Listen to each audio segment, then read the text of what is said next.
The Nerd and Tie podcast is unsurprisingly a part of the Nerd and Tie podcast network. For more podcasts from actual play to witchcraft to true crime, go to nerdandtie.com or join our community on Discord by finding an invite at nerdandtie.com/discord.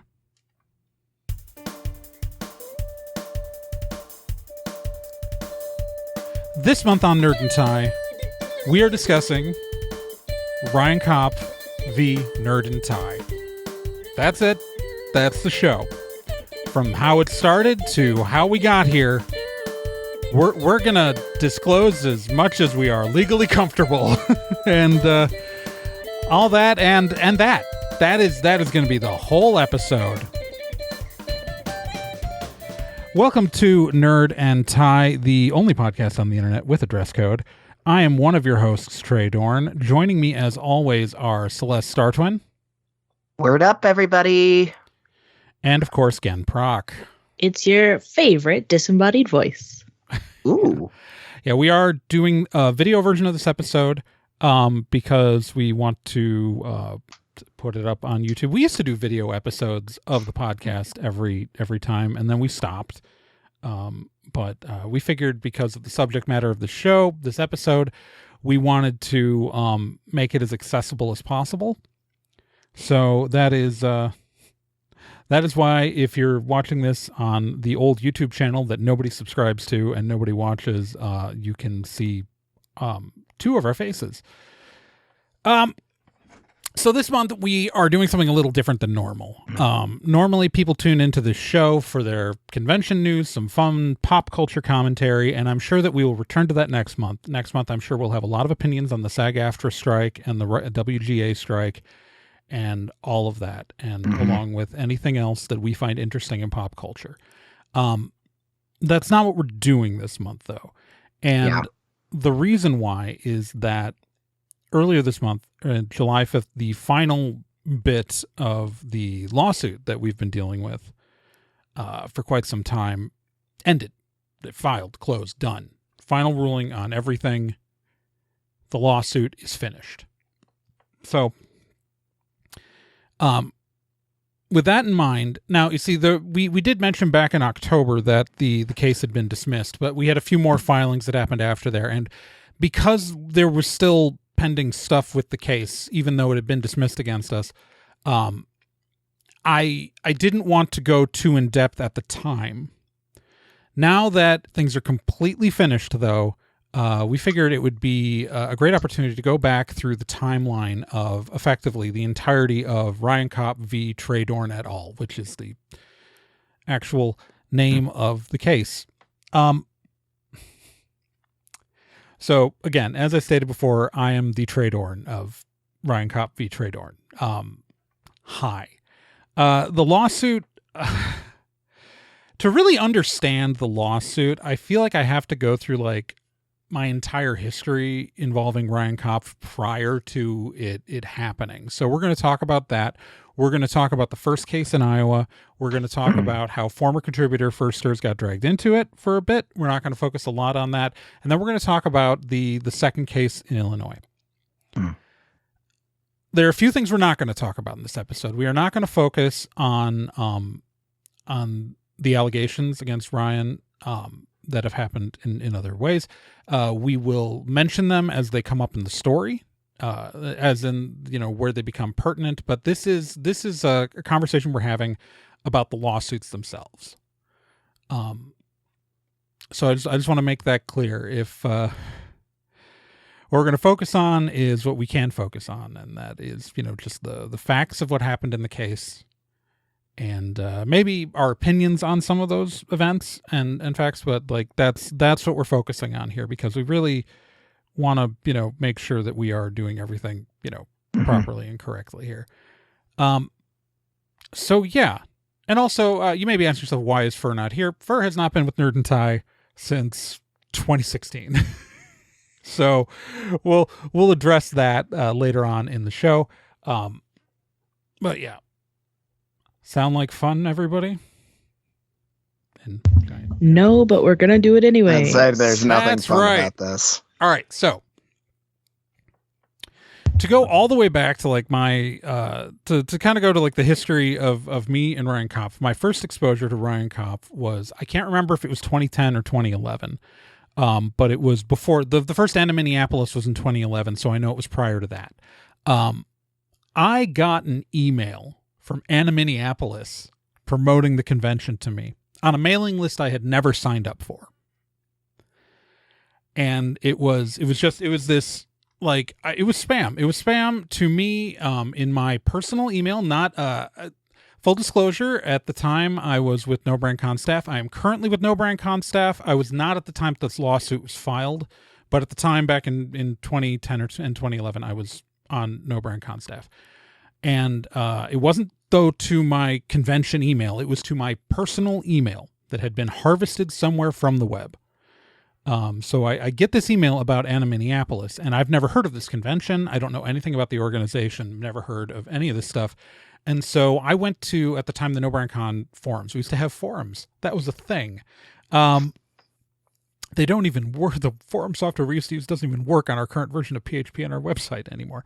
But we used to have these forums. And so I put out like a public message saying, hey, I got an email about this. Anybody know about this?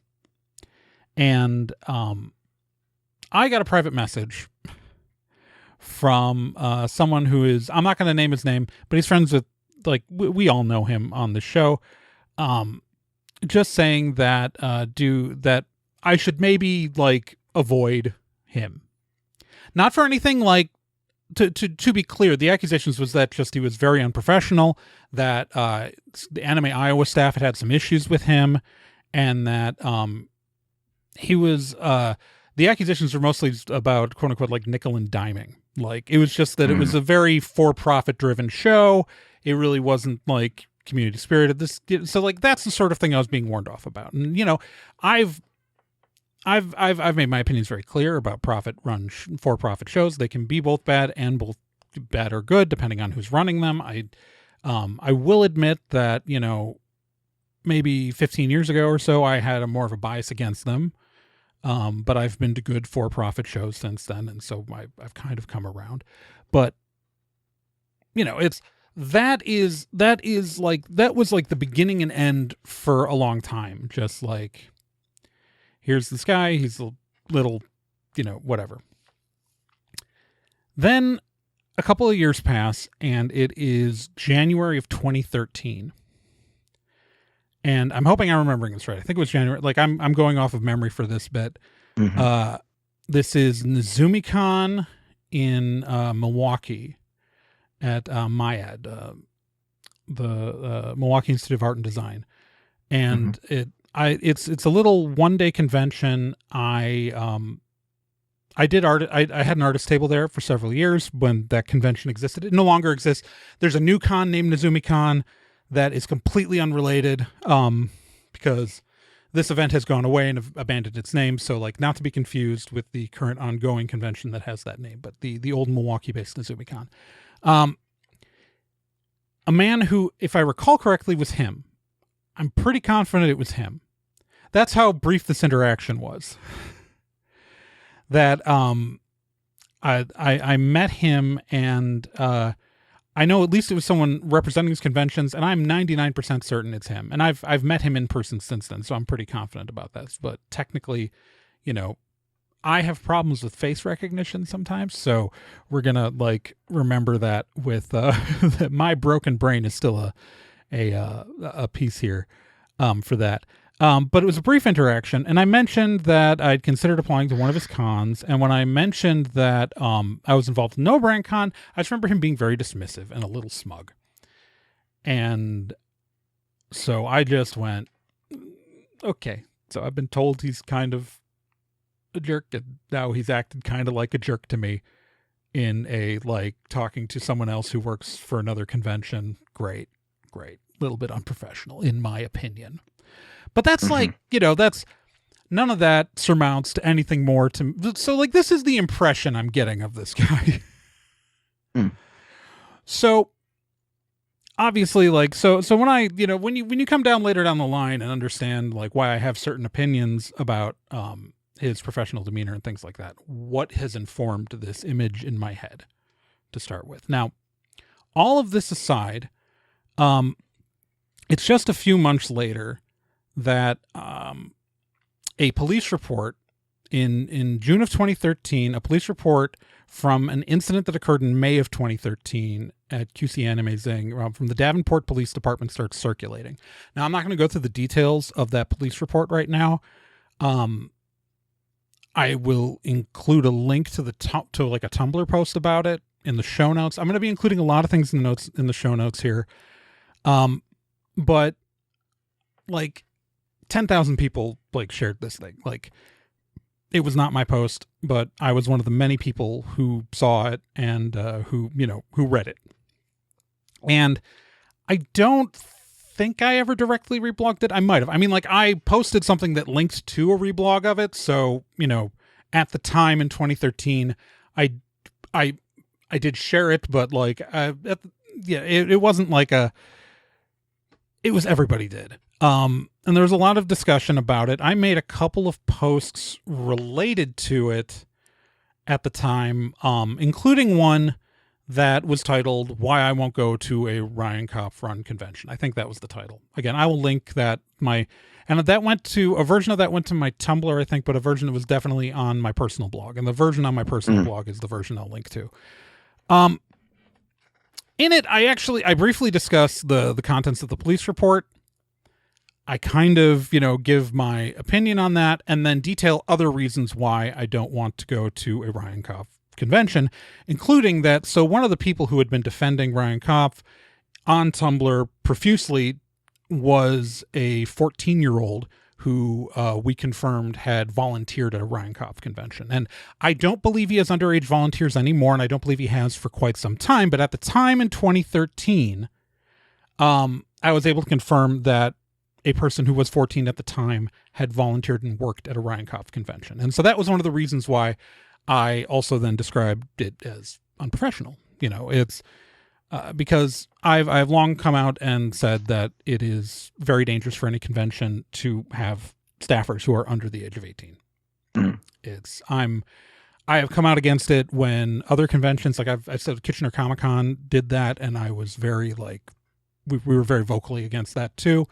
Like, it's that is one of my things that but so like that post goes up in I think it's June of 2013 that I make that post, and you can read that, and you can go ahead and read it. I'll link it in the show notes. Now, the only reason why I bring that up at all, because the first time in 2013, the first time there was any threat of a legal action against me by Ryan Kopf was in 2013 in regards to that post. In October of 2013, I got a cease and desist letter on behalf of Ryan Kopf from the law offices of, and I don't know if I'm pronouncing this right, Salar Atrizadeh. Now, as far as I'm able to tell, this Atrizadeh is a California-based lawyer. As far as I know, he's not licensed to, according to Atrizadeh's website and LinkedIn, he's not licensed to practice law in Iowa, Wisconsin, or Indiana. The reason why I say those three states is because Iowa is where Ryan Kopf is located. Indiana is where I lived at the time. And Wisconsin is where I'm originally from. So, and the cease and desist was full of references to Iowa law and Wisconsin law about a post I published in Indiana. And he wasn't licensed to practice law in any of those three states. So this, so of course I posted the cease and desist. I have that cease and desist framed in my office. And the reason why is because it is a bizarre cease and desist. I will link this in the show notes as well. Because first off, it lists my blog posts and lists some Tumblr posts of mine, but then it also lists a ripoff report from the late 2000s about him being a sexist. If you don't know what ripoffreport.com is, it's hard. You have to go directly there. Google, I don't think even lists it anymore. It's a pretty terrible site where people can just make accusations about anybody and they will not take things down under any circumstance. I myself have been victim from a scammer who I exposed on other articles, and other media wrote a bunch of lies about me on that site too. But I am not responsible for anything, for ever writing one about someone else. Okay, let's be clear. But this lawyer decided that I wrote an article on that site from the aughts, when I had not actually heard of this person existing until several years later. Just for your fun timeline. Also, one of the things that was listed as defamatory was my LiveJournal profile, which had nothing on it. So just this was not I did not take the cease and desist seriously. I made some jokes about it on the internet. I'll post my blog post on the internet, and I'll link to that. But it was, as far as I was concerned, this is not a serious threat. Someone's trying to scare me with a legal threat. I talked to I talked to people, and they told me, yeah, don't take this seriously, and so I didn't. And to be fair, I was never actually sued about those blog posts. No legal actions ever filed against me for those. And so that's so in mid 2013, before we get the cease and desist, but after my blog post, we founded Nerd and Tie as a show, as a podcast. Nerd and Tie becomes a thing that exists. I think back then it was still at nerdandtie.trhonline.com. That sounds right. Yeah. Nerd and Tie, and that started by the original show hosts were myself, Celeste, and Pher Sturz. It's a podcast. And then in mid 2014, I launched the mega blog, the blog, and we started doing text reporting on things. And that's also where we opened the convention news section. Now I want to be very clear as we go forward here. While Pher is a former contributor and Celeste and Gen are current contributors, Nerd and Tie is not a separate legal entity. And the legal ownership of all of the assets, unless specifically denotated, like one of the shows on the network that has separate ownership, anything that is listed as owned by Nerd, that is owned by me legally. Right? Mm-hmm. So Cool and Unusual Punishment, I don't own. That's owned by Jody and Tyler Haas. They own the show, but we promote them as they are part of the network, because the network is more of a confederation and an alliance of podcasts at this point. Nerd and Tie, though, itself, and especially at the time, if you go back to 2014, 2015, 2016, it is legally solely owned by me. All right. So let's be very clear. Because again, I'm literally paying all of the bills. This is hosted on server space that I pay for personally. And the only income that literally supports the shows right now, that actually supports the network, are Patreon contributions made to me for BS Free Witchcraft. BS Free Witchcraft supports this entire network. All right. So there has been literal silence for years. We launched the blog in 2014. And now occasionally, because we start reporting on convention news, because that's one of the things we talked about on the podcast, we're all heavily involved in the convention scene. And the biggest thing that draws news to the site are reader and listener tips. We set up the tips at nerdandtie.com email address. And that is where the vast majority of our stories end up coming from. And over time, we write. I write several stories about Ryan Kopf's conventions on the blog. I write a number of them. You can go check the tag. It's they're of varying degrees of importance. Like there's the Robert Goodhue story, which is very important. Who was there are other things, but importantly, there are two articles I write, and I think they're both in 2015. The Metacon 2015 article and the Anime California article. To briefly explain those two articles. The Anime California article is barely about Ryan at all. I do a little bit of editorial. We edit, so like in our content format, we editorialize. So like, we do express, I express opinions in the articles we write. I do.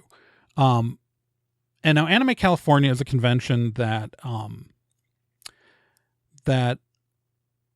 Ryan Kopf, no, I don't believe he currently has a financial stake in the organization, but in 2015 he did. And the article is about something done by Jeffrey Suddarth, who was at the time CEO of Anime California. But because and I'm not going to go into the whole set of accusations made by the Maid Cafe that was the Maid Cafe group that like had a conflict with Anime California back in 2015. But I do in the headline say that it is Ryan Kopf's Anime California because Chue Cosplay, who's the cosplayer who made the accusations against Anime California, mentioned and Ryan Kopf's involvement in their organization. So it seemed notable, especially to our mostly Midwestern audience, that he was involved in the organization. I do express some opinions about him, and they are opinions in the first paragraph. And you can read those. I mean, it's these articles, have been linked on our info page on the lawsuit this entire time. But that's one of the articles. The other article was the article about an incident at Metacon 2015. Where Ryan Kopf got into a physical altercation with a vendor named David Silveus, plush in the USA. There was a fist fight. Now, one party claims the other one started it. The other party claims the other one started it. So it's like, it is a complicated situation that we were tipped off by someone who was at Metacon. But when we researched that story, we when I researched that, I should say, I say we out of habit because I refer to I'm used to referring to the we, but I did this. It was me, 100% me. I wrote this article. I published this article. I am responsible for this article.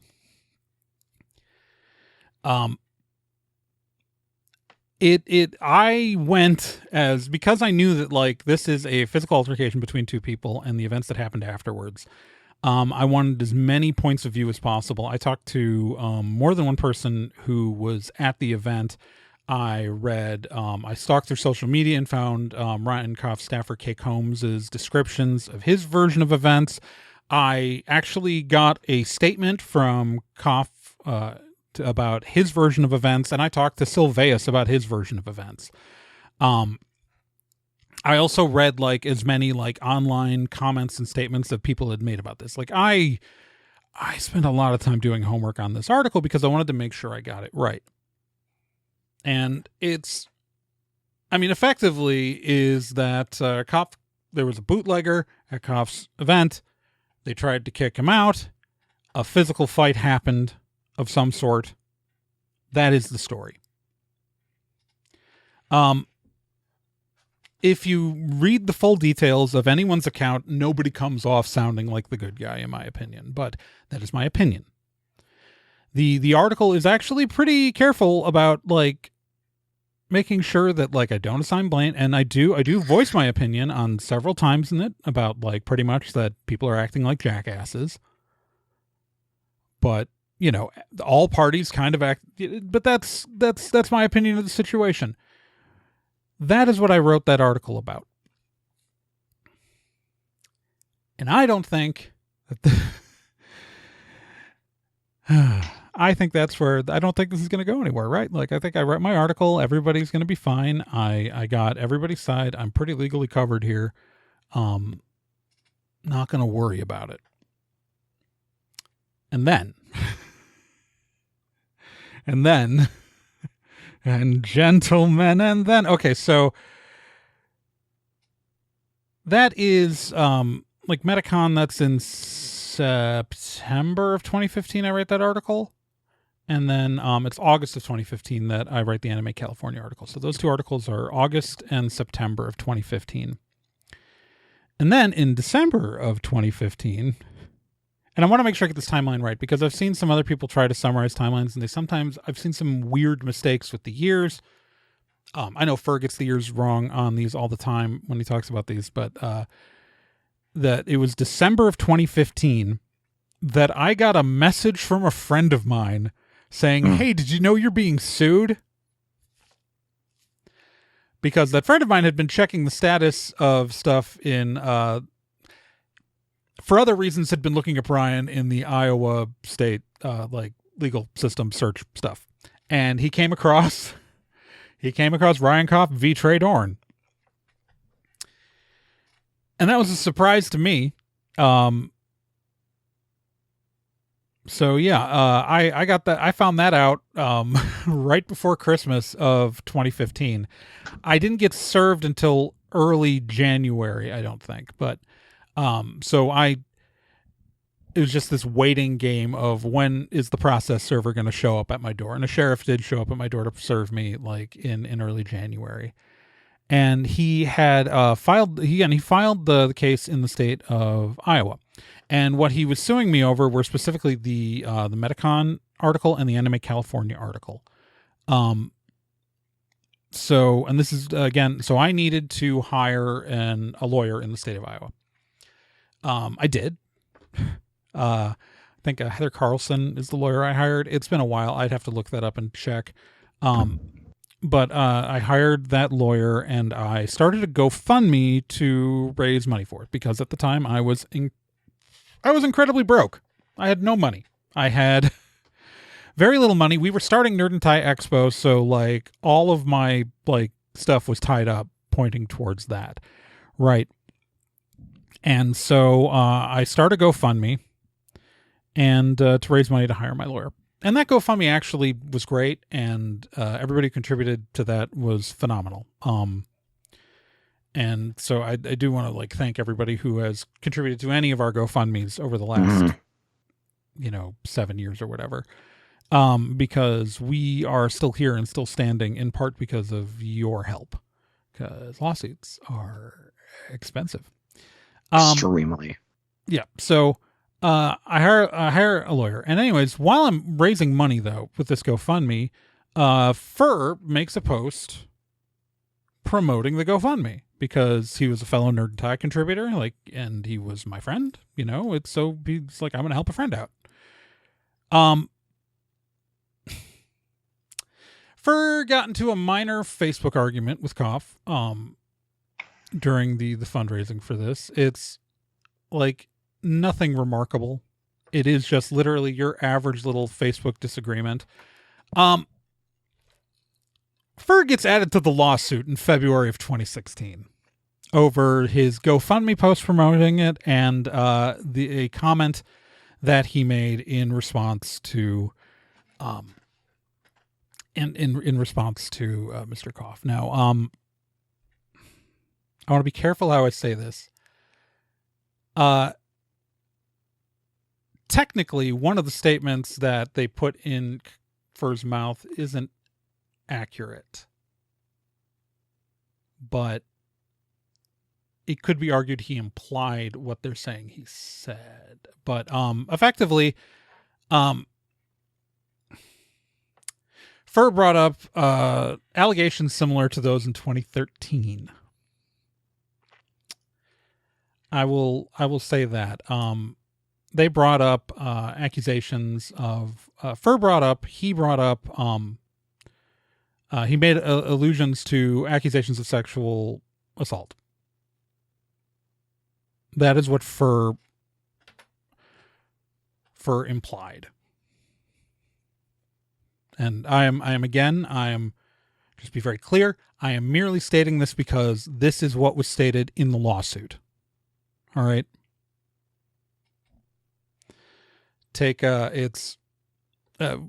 You are adults. I leave you to do your own research, and I will link to some stuff in the show notes. But that is what Pher was being sued over. Now, importantly, and this is to be very clear, I was not being sued over that. All right. Pher was being sued over that. I was being sued over articles where I called him.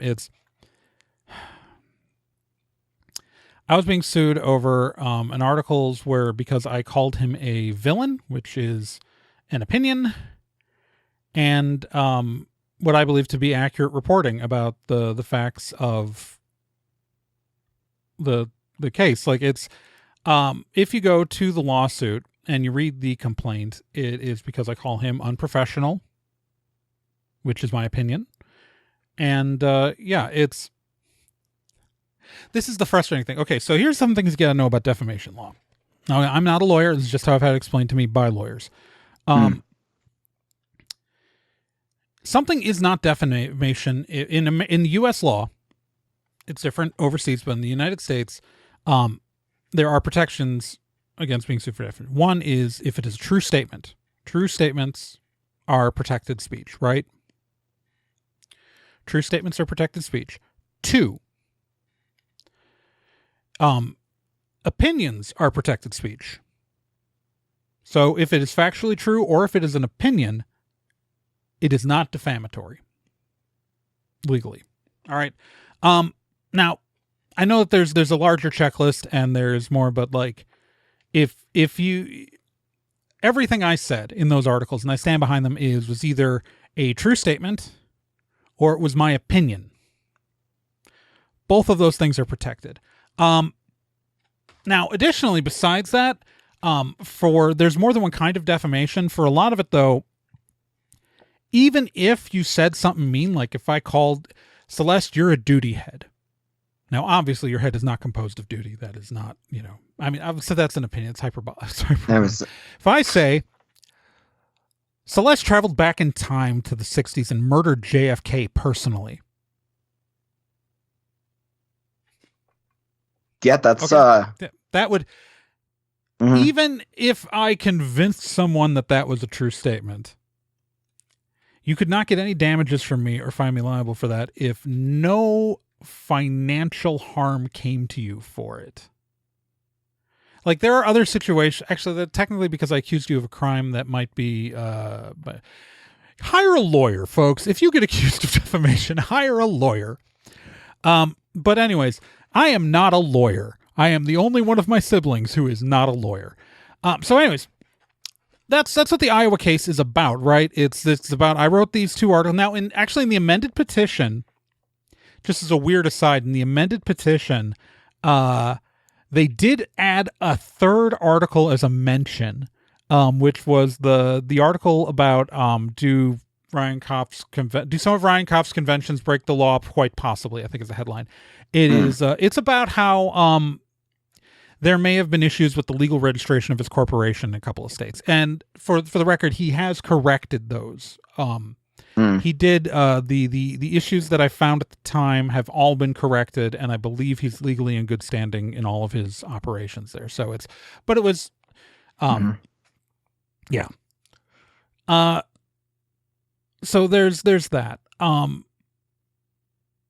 But there's no like reference as to why that article is supposed to be defamatory. And when that article gets mentioned again by title in the Illinois case, which we'll get to in a minute, it's actually explicitly said that it's not defamatory. So I don't know why they brought it up, but anyways, so the Iowa case, like, Pher gets added to it, and so we panic, we raise money, we get Pher a lawyer. We get Pher a lawyer. I've got a lawyer. We get the case dismissed on grounds of jurisdiction because, again, he filed in Iowa. Now, when you're filing a lawsuit, it's got to be filed in a place where the defendant, like it would be jurisdiction to sue the defendant, right? So, appropriate venues at the time, because like I lived in Indiana, would have been Indiana. That would have been an appropriate venue at the time. I was publishing from Indiana. I lived in Indiana. The site was based in Indiana at the time. He filed it in Iowa, a state that at the time of the lawsuit, I had driven through it a couple of times. I literally knew, like, I had no contacts in the state of Iowa at the time of that lawsuit. I had no family, no friends living there at the time that I'm aware of. I had no business connections. I had literally none. Neither did Pher. So both of us filed for dismissal on grounds of jurisdiction, and it got tossed. Lawsuit got tossed. It took a little while, just because we got dismissed against me, then we had to get it dismissed against Pher, and then they tried to appeal our. So they tried to file a motion to reconsider the dismissal, and then it was finally done in May of 2016. It's fun fact. Always listed as a party in that lawsuit, and what will be also listed as a party in the Illinois lawsuit is Nerd and Tie. Nerd and Tie, we mentioned in the Iowa case, was not a legal entity, not an organization, not a business, just something that I owned. Like, we were abundantly clear in that Iowa case. Mm-hmm. And so it's May of 2016. It's fully tossed. In June of 2016, Ryan Kopf's lawyers refiled, they filed a new suit against us in the state of Illinois. And we get served in July of 2016. Mm. So they filed this in Illinois. Now, Illinois is a really interesting venue. Technically, we had promoted the Nerd and Tie Expo at ASEN. So technically we had done some business in Illinois. It's still a weird venue to pick because, again, I was at the time based out of Indiana and Pher was in Wisconsin.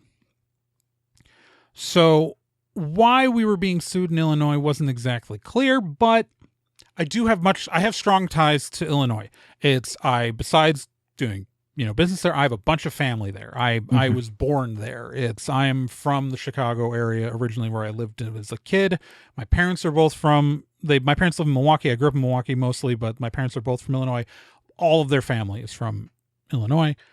I spend more than enough time there.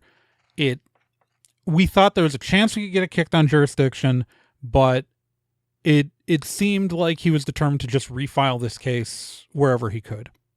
Mm. And so it was kind of we made the decision that we may as well, he's going to keep filing it wherever he can, or as long as he can. And we may as well stand and do it here. So that's where we end up actually fighting this lawsuit. And again, we're in June of 2016, July of 2016. I'm referred to my lawyer, Jared Kosaglad, by my sister, who is a law school classmate of his. Both of my siblings are lawyers. I should mention this. I am the only non-lawyer in my family. So it's, he refiles the suit there, and that's where we get into the long game. So this is 2016. Over the course of several years, we are filing stuff. We are gathering witness lists. We are this. Let me tell you, this lawsuit takes forever. It was in Cook County, Illinois, which is a very busy court system. And our plaintiff wasn't always the fastest about doing things, which not in a awful way, but just in a kind of this was dragging. For whatever reason, it seemed as though that this was dragging out longer than maybe people, like some of us, expected it to.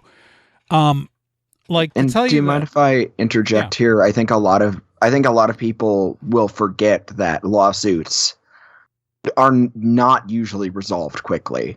no, And no, they're not. that was one of the things that was really frustrating for when being on the periphery of this was promoting the fundraiser for you and seeing people often being like, how is this still going? Well, Right. it's not going to move quickly, and a lot of people work under that assumption that it would, but it's Well, and it doesn't help that the Iowa case, we got kicked immediately because it was such a simple reason to dismiss it, right? Like, right. no one had to look at the facts of the case. No one had to look at the articles. No one had to read anything. The judge didn't have to do anything. The judge should just say, this person's not in Iowa. Mm-hmm. They're not in Iowa. They don't do business here. No, this is not my. It made it real easy for the judge to say, not my problem. And which is why it got tossed. The one of the frustrating things is that, yeah, it's all every so often, like, I would be mentioning that this is happening still, and people would go, still? And I'm like, yes, like, this kind of thing can take forever, especially in a busy court system, and if people decide to take as much time as, like, they took as much time as they were legally allowed to, and, like, they, I'm not, but, they weren't exactly in a hurry.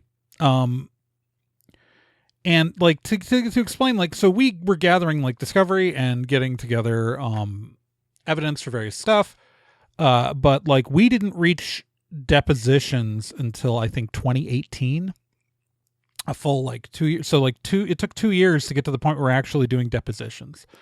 And, like, Kopf set for, so we deposed Kopf in, so I was, both Pher and I were deposed by Kopf's counsel, and we deposed Kopf, right? Pretty normal stuff, pretty typical stuff.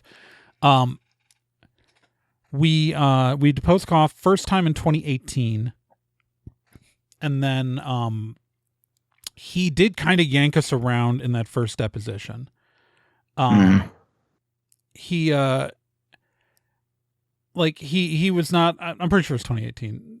I have a copy of the transcript somewhere in my files. I could dig it up, but I think it was 2018. But so he kind of yanked us around a bit in the first deposition. And then we did depositions, and then what happened was, because Kopf he refused to answer certain questions directly, the judge ordered him to effectively do a second deposition. Now, the second deposition, we did agree to a couple of things. Like, the second deposition, I cannot discuss the details from. I believe it's still sealed. I was in the room. I have a copy of the transcript, but I don't believe I'm legally allowed to disclose what was said in there. I was not in the room. I have no idea what was said. That's why I'm not going to really discuss the details of either deposition, like, even especially on the chance that I make, like, I might, there's some stuff I reviewed before this episode, but I'm not going to disclose a lot of the details because I want to make sure I don't accidentally say something that was from the sealed deposition thinking it was from the non-sealed one. So,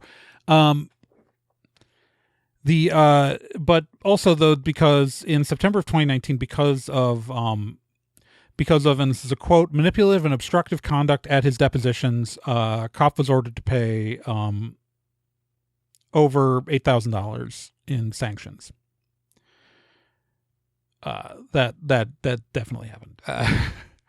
So, well, in part it was because and I can say this is, like, there are details to what he accused. So he says Pher called him something. Pher's best defense is to prove that Pher is telling the truth. But Kopf refused to answer questions in the first deposition regarding the very subject matter. But he has to, because he's claiming it's like, it's when you file a defamation suit, you pretty much have to be willing to, like, prove that it's defamatory, and if someone is trying to prove their defense, you have to let them. Like, that's how the law works. That's And again, in support of Pher, we have actually like a number of like we reached out to witnesses and a number of statements for that stuff. And had we gone to trial, all of that stuff would have gone into the record.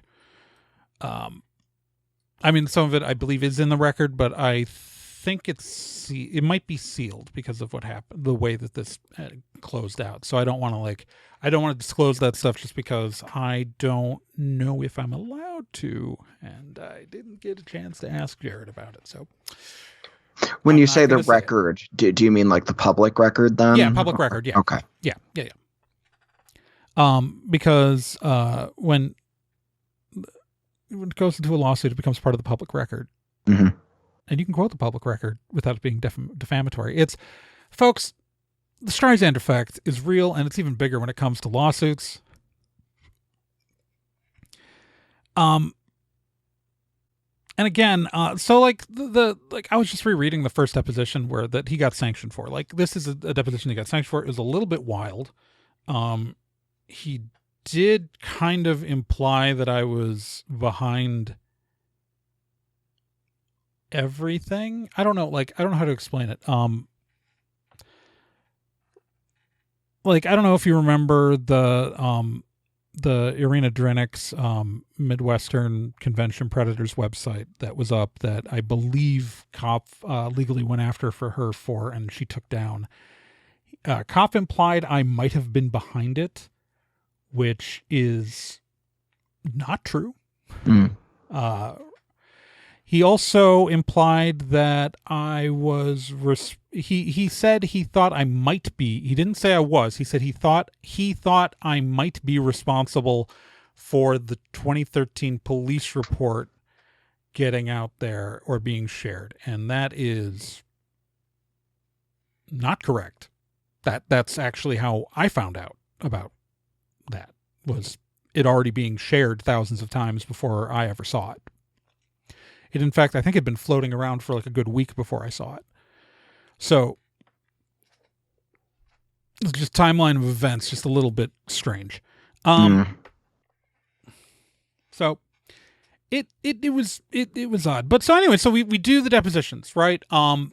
And we end up like, I think at one point we gave him a settlement offer just to get it over with, where we just said, like, look, you object to us using certain words in the thing. Like, the Anime California article like does open up with a paragraph where I editorialize on Ryan. It does.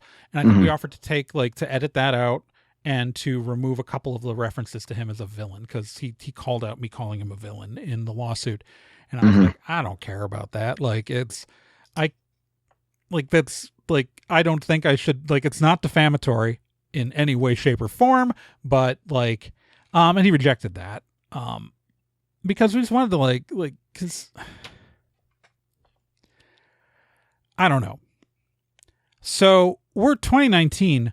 We are ready to go to trial. We are waiting for this to go to trial. We think we're at the point where we're going to trial. We have our witnesses. We have a discovery. We've like evidence. We've done depositions. We are waiting to go to trial.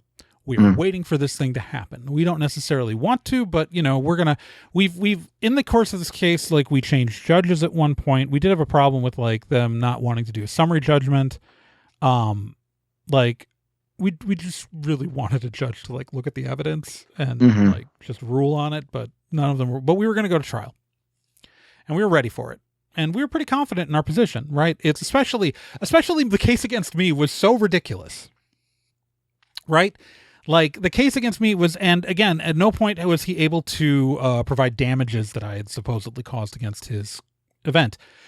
It's not a thing. So like, we're really confident, like, that we're gonna go to trial and we're gonna like just win, like, not a problem. It's that, like, yeah, and then we sit and we wait.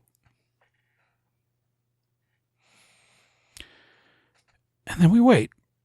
And then COVID hits, which did slow things down for a little bit, but the Cook County court system reopened virtually and was running and doing stuff.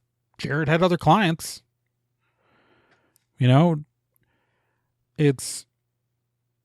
the system was moving, but our case was not.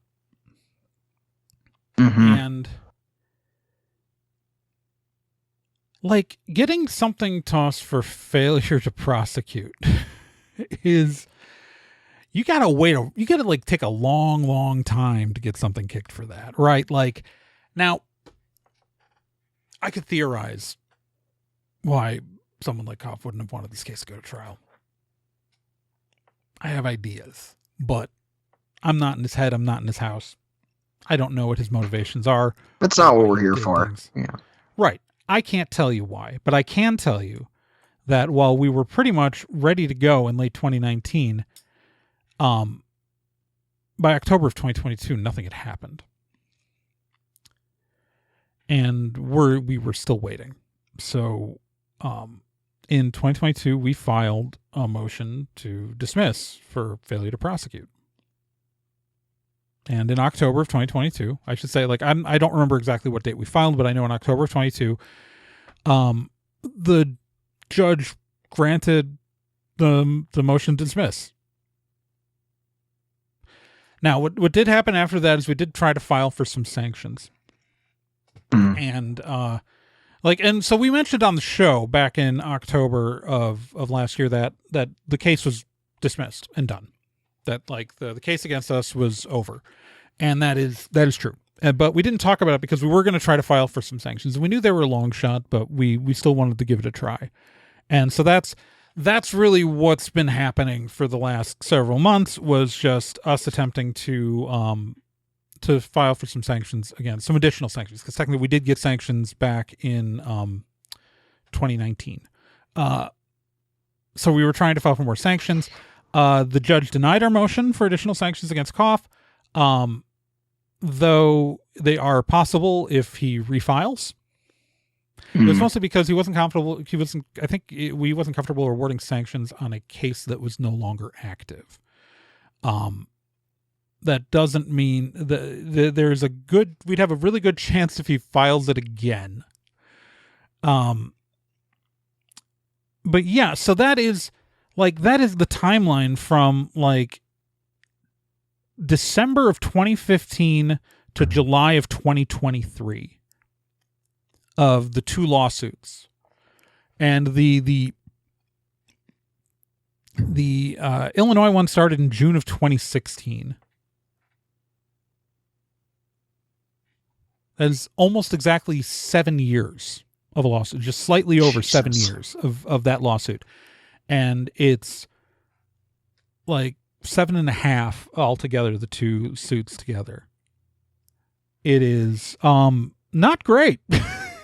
No, obviously. It was exhausting. And here's the thing, is that like being sued like that actually like really hurt us as a news organization. Mm-hmm. Because we're not an organization. We're me. It's you go through like it's Celeste has contributed like some articles also, but like 99% of all of our news reporting was me, because again, I'm the one paying for everything. So I was doing the work there. And like there are news stories we did not cover because of this lawsuit.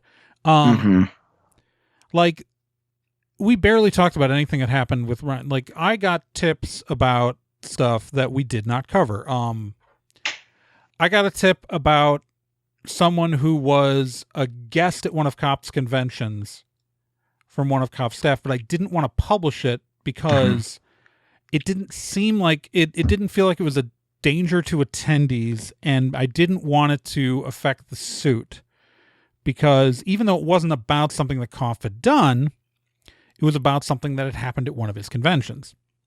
And so I didn't want to cover it. So I didn't cover that. When Ryan Kopf was Anime News Network and AnimeCons.com both reported on this, but we didn't report on Ryan Kopf's being banned from Anime Milwaukee over a sexual assault allegation.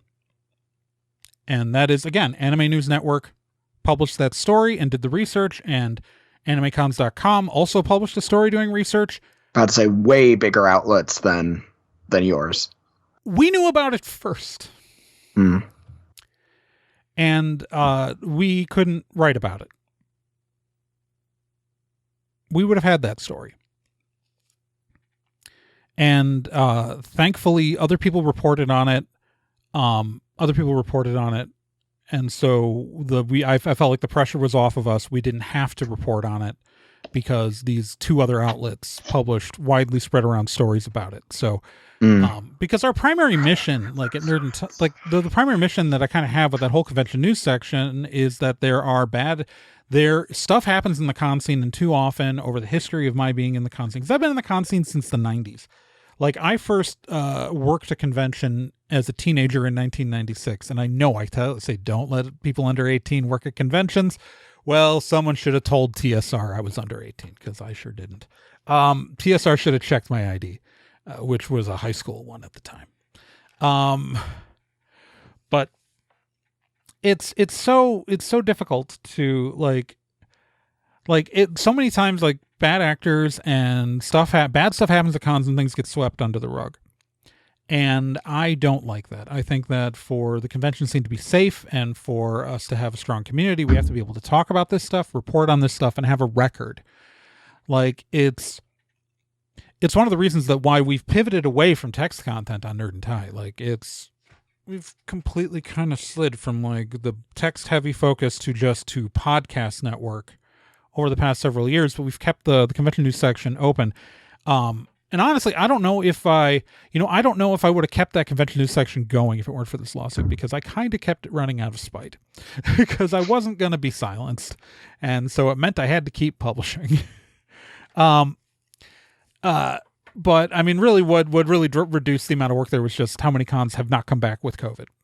Like the convention scene is just it is effectively less stuff is happening now than it was before COVID. I mean, I remember back in the day we would discuss just how prevalent anime conventions were, and we talked about the AnimeCon bubble, and we theorized when that was going to bust. Well, it burst, and now we're in the aftermath. Well, it was starting to burst actually before COVID with like collapses of some events like GeekCon. But this the COVID finished the job on a lot of events. Yeah, and it escalated quite a few other conventions towards their doom. Yeah, there was a lot that just wasn't going to be. I mean, COVID just was that thing that just came in, and it's still weird how much it feels like people don't want to acknowledge just how big an influence it had, because it was huge, and we're probably going to be feeling it for a while yet. Yeah.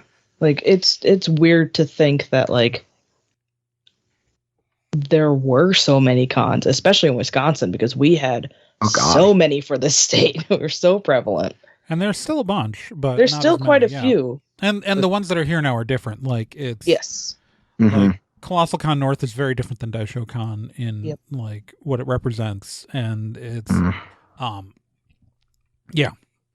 but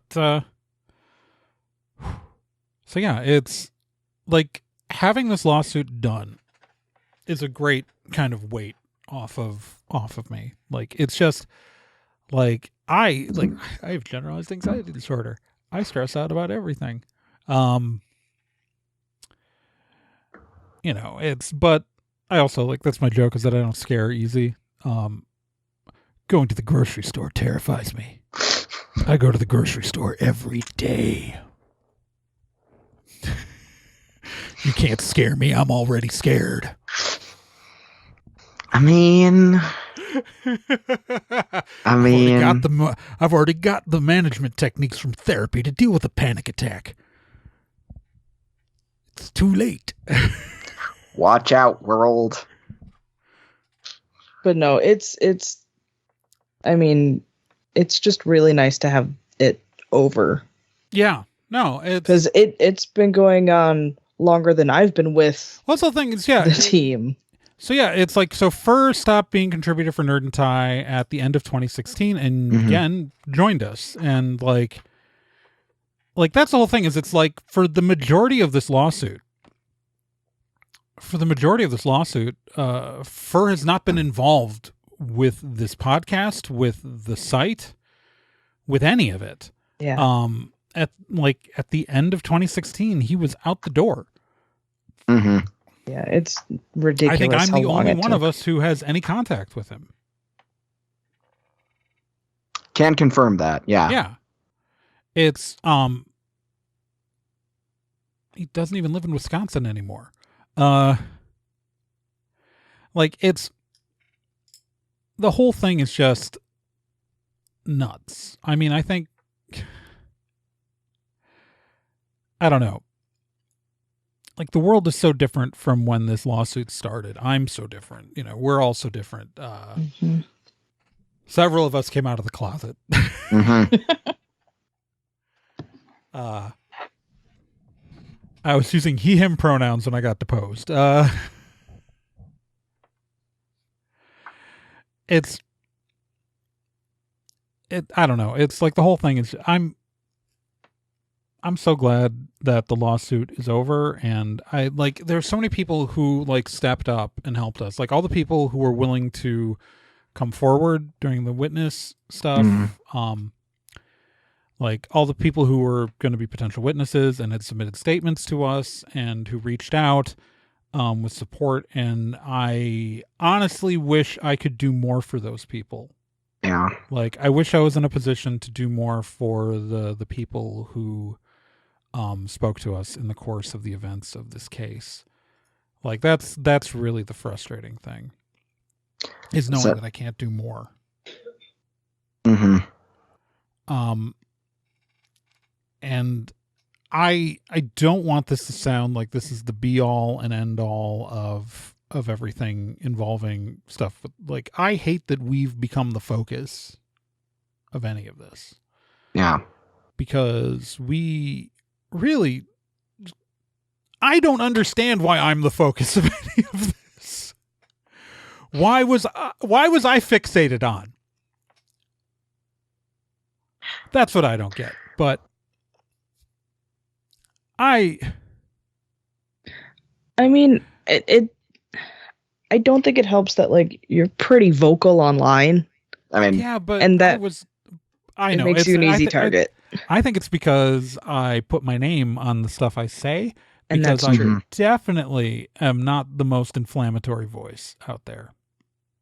I would say it feels like while Nerd and Tie, and while you've been the focus of a lot of this, Trae, that a million other little fires have been starting around this issue.